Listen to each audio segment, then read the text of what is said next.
લગ્નમાં કોઈ કાકા કે માસા પૂછે ને કે બેટા શું કરે છે, એટલે આપણું મોઢું તો એવું થઈ જાય કે જાણે કોઈએ આપણી પ્રોપર્ટીના કાગળ માગી લીધા હોય, ખરું ને? અને પાછા આપણે કોલર ઊંચો કરીને કહીએ નોકરી શોધું છું કાકા. અલ્યા ભાઈ, અત્યારના સમયમાં ભારતમાં નોકરીઓ કયા રસ્તા પર રખડે છે? સાચું કહું છું ને?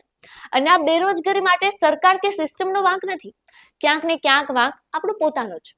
ઘરમાં દીકરીઓના તો એવા થોકડા લગાવે છે કે જાણે ઓસ્કાર જીત્યો હોય, પણ કંપનીમાં પ્રેક્ટિકલમાં કામ કરવાનું આવે ને એટલે ભાઈના ટાંટેતરું છે. કેમ? કેમ કે આપણું નોલેજ હજુ બાબર અને અકબરમાં જ અટવાયું છે, અને બહાર માર્કેટમાં દુનિયા એઆઈ અને 5G ની સ્પીડે બુલેટ ટ્રેન બનીને ભાગે છે. આખો દિવસ ઇન્સ્ટાગ્રામ પર કચ્ચા બદામ અને મોય મોય જોવામાં ગાળવો છે, પણ નવી કોઈ સ્કિલ શીખવી જ નથી.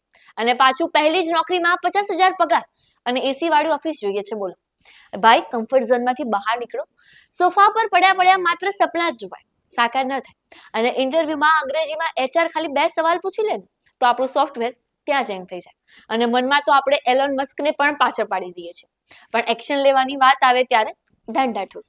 તો વાલા મિત્રો, આ કમ્ફર્ટ ઝોનમાંથી અને સોફા પરથી ઊભા થાવ અને માર્કેટને જઈને જુઓ કે કઈ આવડત જોઈએ છે, એ આવડત કેવડો. અને હા, આ વિડીયો તમારા એવા નવરા અને મહાન ભાઈબંધોને શેર કરજો કે જે અત્યારે પણ ક્યાંક ખૂણામાં બેસીને આ રીલ જ જોતો હશે. ત્યારે તમારું શું માનવું છે આ વિશે કોમેન્ટ બોક્સમાં જરૂરથી જણાવજો.